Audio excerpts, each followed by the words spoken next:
2 weeks ago, I preached on Job, and so you probably still remember some of that. And, people have different responses to the book of Job. Some people find the book of Job very comforting. Others find it very challenging. And others still find it somewhat irritating. In fact, a different person at different stages in life may actually respond to Job differently, depending on where they happen to be in life at that particular moment. One of the things that we have to struggle with, for example, when we are dealing with the book of Job, Job asks that question we all ask: why, Lord? And 42 chapters later, God has not bothered to answer the question. Which can kind of leave you going, okay. No, Job asks why, and gets to the point where the only response he really gets is God telling Job, who are you to judge me? Not exactly the most consoling of responses, now is it? But at the same time, I think we focus so much on the dialogue and the conversation that goes on that we forget a bit about what is going on behind the scenes. Now here too, some people find Job a little difficult, because at first sight it kind of looks like the devil and God kind of made a bet on Job. And if that's the way that we approach Job, the book would be kind of frustrating. But when you get to chapter 42 and you read how the story ends, sometimes the beginning of a story makes more sense when you know how it ends. And when you get to the end of the story, it makes you stop and really wonder. If God has a purpose for everything, how important is it that we know what that purpose is? We're not God. We probably can't handle it. But in looking at the end of Job, I wanted to say, throughout this whole thing, God actually had a purpose. God actually had something he wanted to teach Job, something that he wanted to teach us through Job.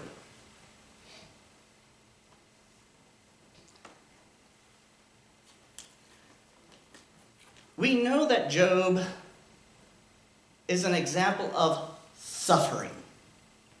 We also know that this is something that we all have in common as part of the human race. Everybody suffers something somewhere.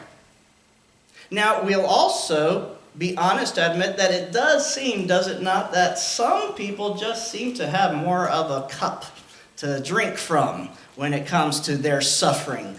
And there have been some people that I've met where I'd like to tell them, you know what, somebody somewhere is having a good life because you took their misfortune.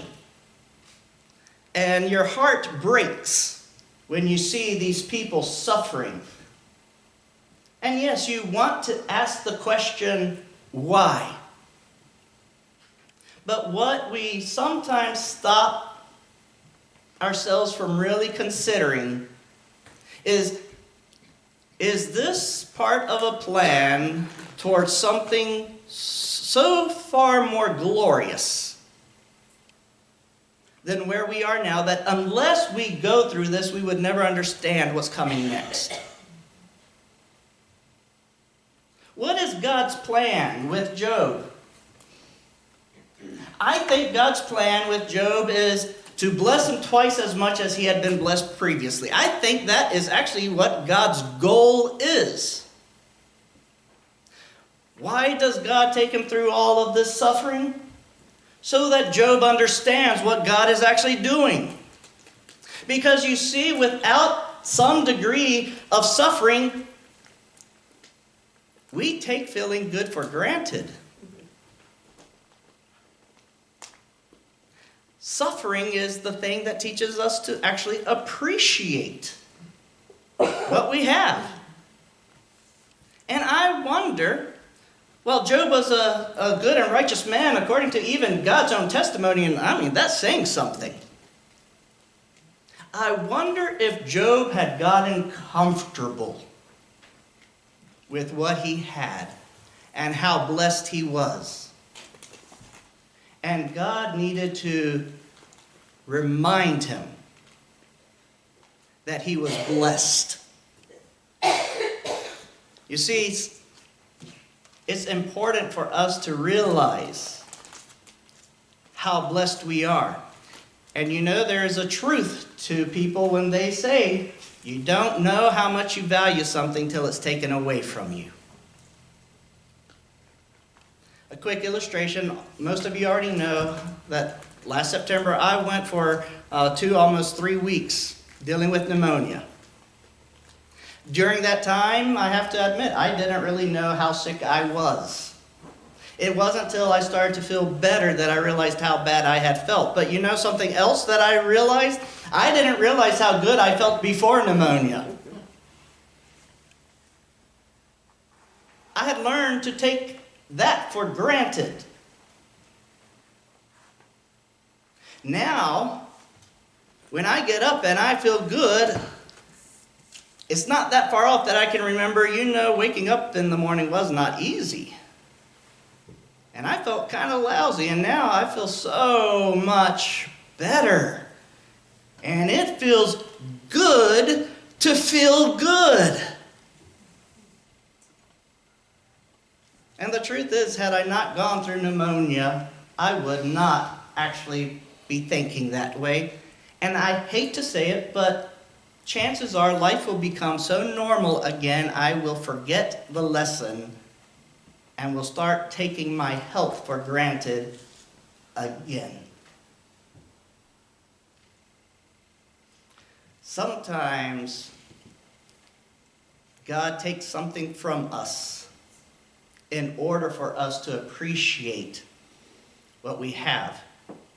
But notice, when God gives back to Job, he doesn't just give Job what Job used to have. No, that's not God's character. You see, God's character is to give and to give in abundance. Jesus himself said, I have come that you might have life and that you might have it abundantly. No, when Job had learned the lesson and was in a place now to recognize the incredible goodness and the incredible righteousness, the incredible glory of God, who was the one who provided everything, God said, now you're ready. Now you're ready. And gave Job twice what he had before.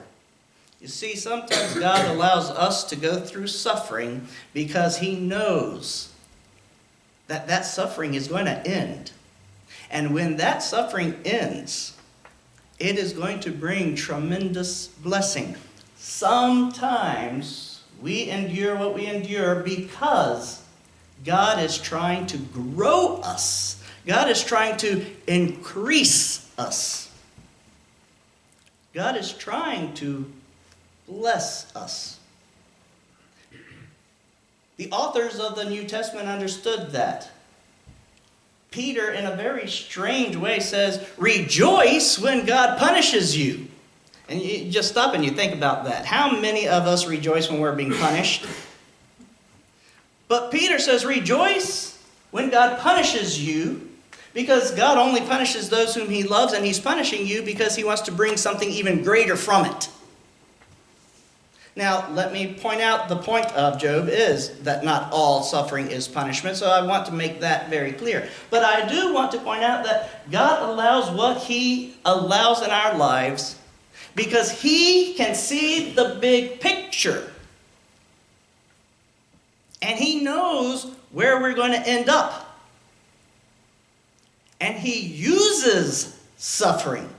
God does not cause suffering. Okay? Suffering was not in God's original design.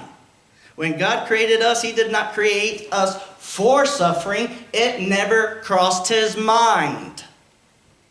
Suffering is the result of sin, not the act of God. It's important for us to recognize that. But God is willing to use suffering if it will accomplish his purpose, if it will grow us, if it will, in the long run, bless us, if it will take us off a path that is going to lead to destruction and place us on a path to glory instead. And in this way, when we stop and we look at Job, I think we can start to see some connections with Job and Jesus Christ himself. And this, I believe, is part of the point of Job, is for us to, having read Job, to understand what is happening with the person of Jesus Christ. Now, Jesus Christ, if Job was righteous, Jesus was perfect in every way, shape, and form. There was nothing wrong at all with Christ Jesus because he was true perfection. And still, God allowed Jesus to suffer. And the question becomes truly, why? Why does God allow Jesus to suffer? For certainly, if there was ever a human being who didn't deserve it, it was Jesus. But let me remind you of something Jesus himself says.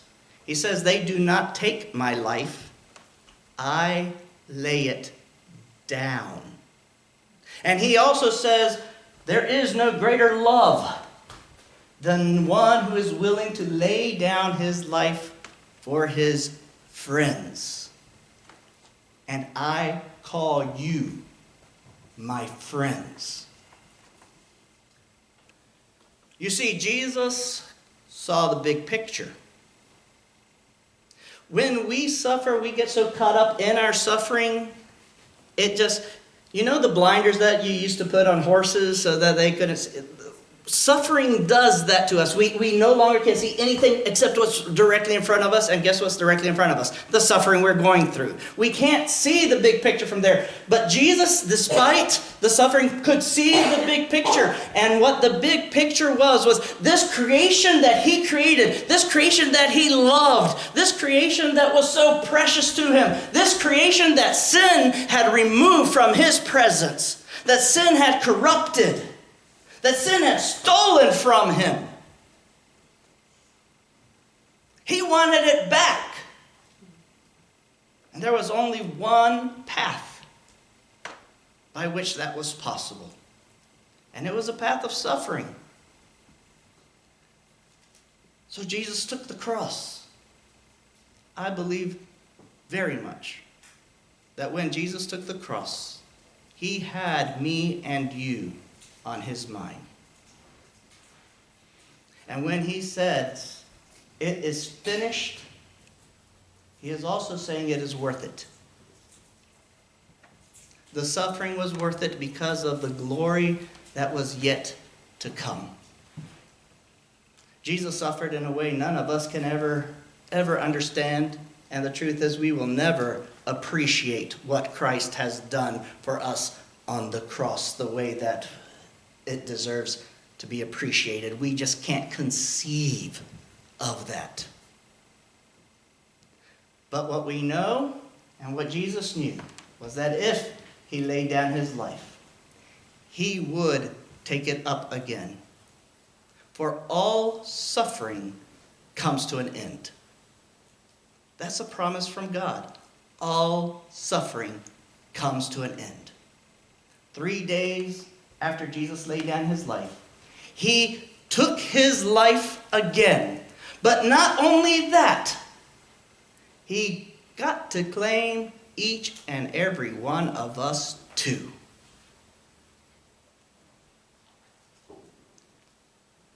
the thing he desired the most, because he was willing to pay the price, is now his. And I want us to remember that. The Psalms talk about sorrow, but the Psalms also remind us that sorrow only will last the night. For when morning comes, so does dancing. And God promises to each one of us, if we are in Jesus Christ, if we have placed our sins upon that cross, if we truly trust in his name, no matter what we suffer in this life, the glory of the next will make it all pale in comparison. We can't even begin to imagine the good things God has planned for us. This is because of God's grace and God's love for us. And we know that Jesus himself is even now preparing a place for us in preparation to receive us to himself. The greatest glory is yet to come. I don't know what you're going through. I don't know what kind of suffering you might be experiencing. Perhaps you know someone who is going through a deep time of suffering. What I want you to know is it will come to an end. God has promised that it will come to an end. One way or another, it will come to an end. And when it does,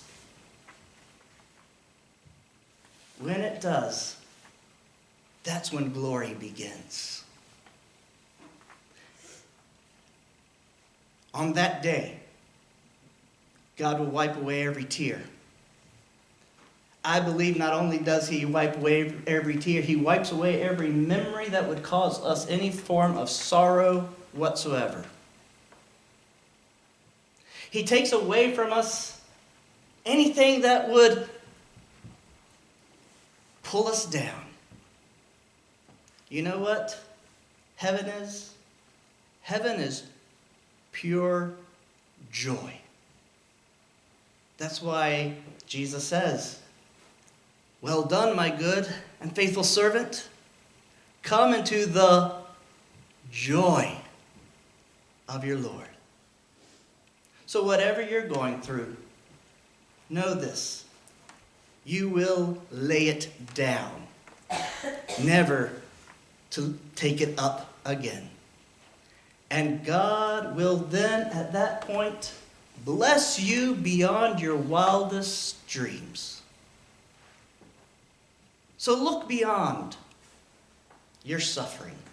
Look beyond your hardships and recognize just how blessed you really are. For God is leading you to the greatest place ever.